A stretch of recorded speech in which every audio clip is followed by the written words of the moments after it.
Hello, Dragoons. My name is Alex, and today we're continuing my concept for a Ben 10 reboot. Oh! Oh my. Yeah, sorry about the wait. I had other things going on at the time, and still do. I wasn't feeling motivated, and just had general bad vibes going through my head. But no excuses. We're bringing back my Ben 10 reboot concept with the second half of the add-ons playlist. Last time we tackled the first two add-ons and the Halloween trio. Today, we're tackling a couple of fan favorites with some new blood thrown into the mix.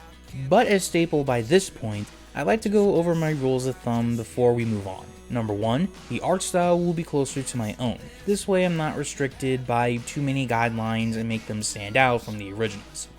Number 2, I wanted to alter the roster due to creative preferences.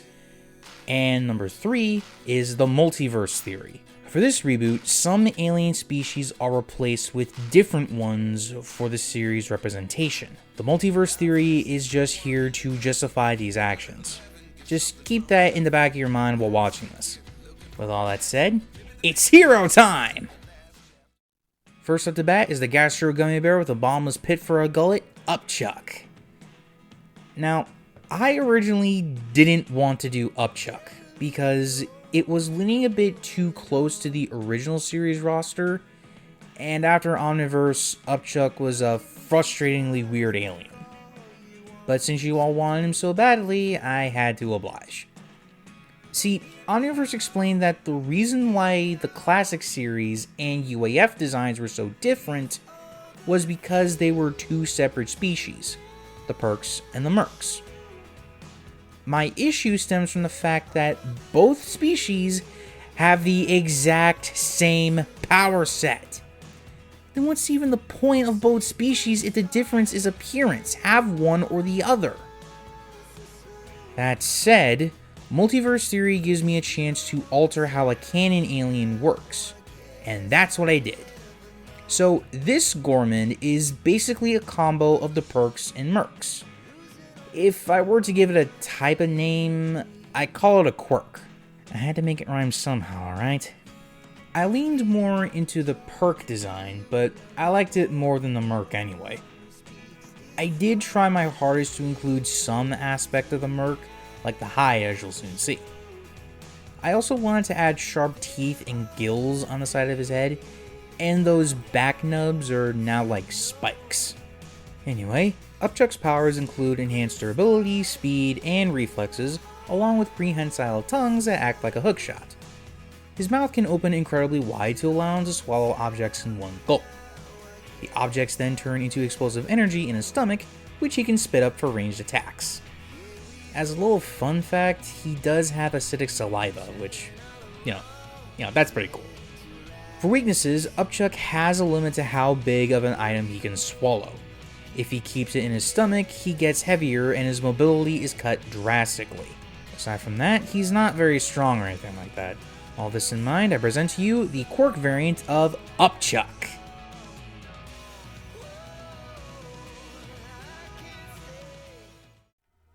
Now, let's inject some new blood into the roster again.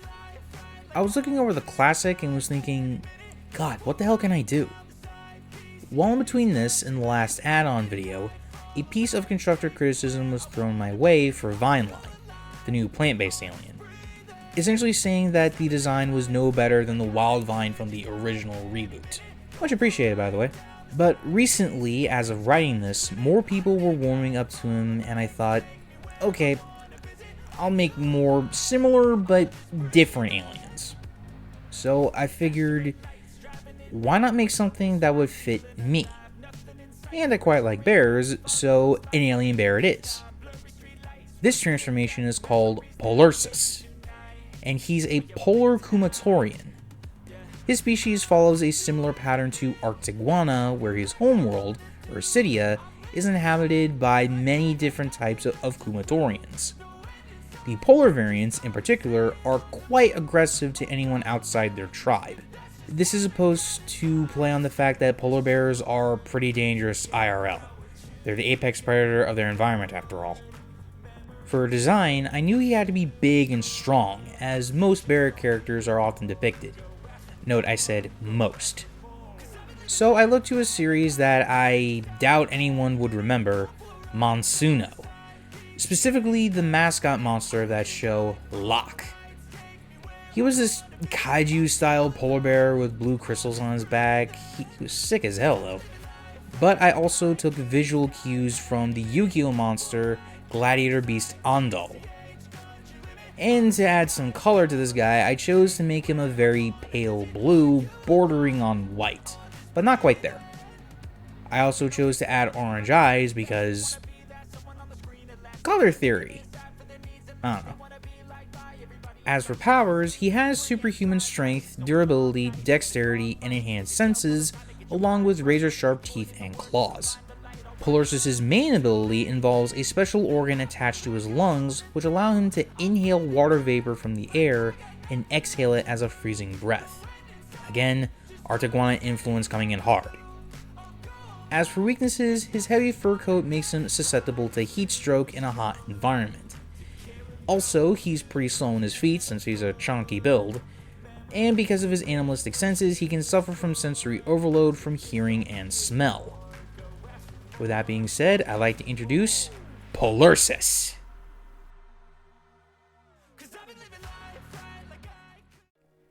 These next two aliens, I gotta be honest, I was drawing blanks on my own. So I got the help of my good friend at 19Decline on Wattpad. I'll leave a link to their page in the description. Please check them out.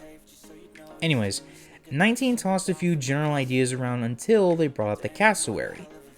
Cassowaries are flightless birds native to New Guinea, the Aru Islands, and Australia.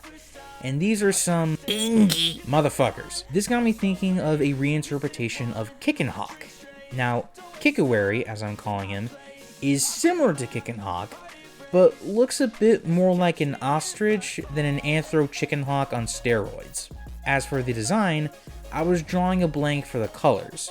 Eventually, I settled on a teal blue with dark feathers and red highlights. Sort of a fun nod to the original cassowary, but with the proportions of an ostrich. Anyways, you may notice the footage cut or jump around. That's because it was pretty late when I started doing this one, and I was misclicking like a SOB, so apologies. Now, in terms of powers, he's got enhanced leg strength, speed, but not as fast as Fast Track, durability, dexterity, reflexes, and jumping. All of these make Kickowary a skilled combatant, but unlike Kickenhawk, he uses a lot of kicking moves from various fighting styles. However, he isn't indestructible. As said before, he's nowhere near the fastest transformation, and his long appendages and neck can be used against him. But that's really about it. With everything said, I give you a new transformation called Kickowary.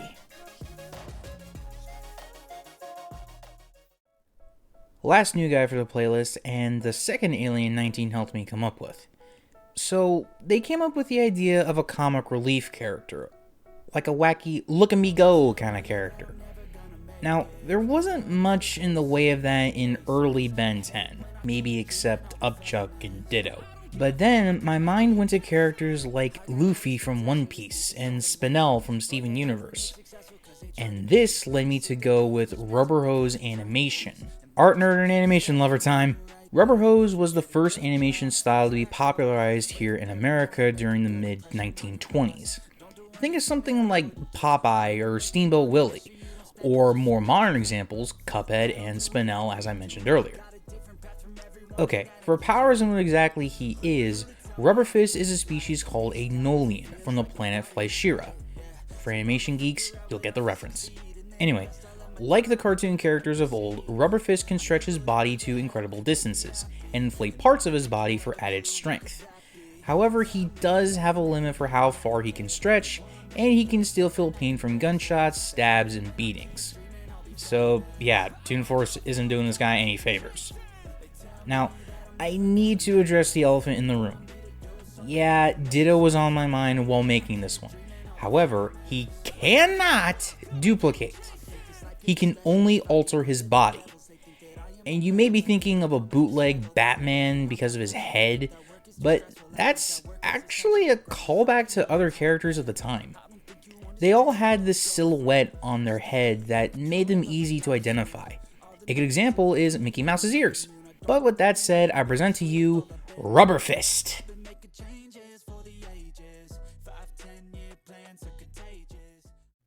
Wrapping things up is a potential series finale transformation. The walking power plant voiced by Zep Brannigan, Atomix! Also, there may be some bits where the footage blacks out or glitches. My laptop was having a fit with me that day, okay? So, my thought was, when Azimuth is eventually introduced in a made-for-TV movie, similar to Secrets of the Omnitrix or Ben 10 vs. the Universe, he unlocks Atomix for Ben and shows off why he's a powerhouse transformation. Don't get me wrong, I love Waybig, but let's give other powerhouses that aren't Alien X some spotlight. So, Atomix is a bit of a mixed bag amongst fans. Some love him, some don't, and I don't know where I stand. There are elements I love about him, and some I don't. Another thing, Atomix was a giant mystery in the fandom. No species, no homeworld, nothing. The closest we got to answers was a fan theory by the Ink Tank. Love you guys. Where he's a subspecies of Energy. Now, I love that explanation, and it's not out of the realm of possibility. So, in honor of the people who inspired me to do these videos, Atomix is a Prapatosian A in the reboot. Now, power set. Atomix is a walking nuclear power plant that can generate and control atomic and nuclear energy. He does this with the literal generators that are his forearms. These can reach high temperatures to melt metal and other organic materials. Due to him controlling his energy, Atomix can make himself fly, giving a proper explanation as to why he can do that. He's also got the standard superhuman traits like super strength, speed due to flight, and durability. The main weakness is if he uses too much energy at once, he's as drained as a marathon runner who hasn't been taking breaks the entire time. As for the design, not a whole lot changed from the original and some other fan renditions. I knew I wanted to ditch the ugly green body that Omniverse provided, but I also wanted to take more inspiration from Kuro the artist's rendition of the alien. So, instead of a closed-off reactor, I made his chest similar to Kuro's, which you can't see because of the pose. And this pose was inspired by the Yu-Gi-Oh! Monster Exod, Master of the Guard. But with all this said, I present to you Atomix!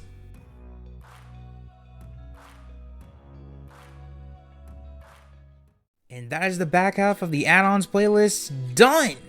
Finally! It took me too damn long to finish this. Now, just to answer if I'll do another playlist, I honestly don't know. If I do another Ben 10 art video, it's for sure going to be Ben himself along with Gwen and Max. So, again, apologies for the long delay. Coming up with aliens is hard. If you enjoyed the video, leave a like and a comment down below with your thoughts on the rest of the playlist. Above all, please subscribe for more videos. Until we meet again, reach for the stars. I'm just as surprised as you.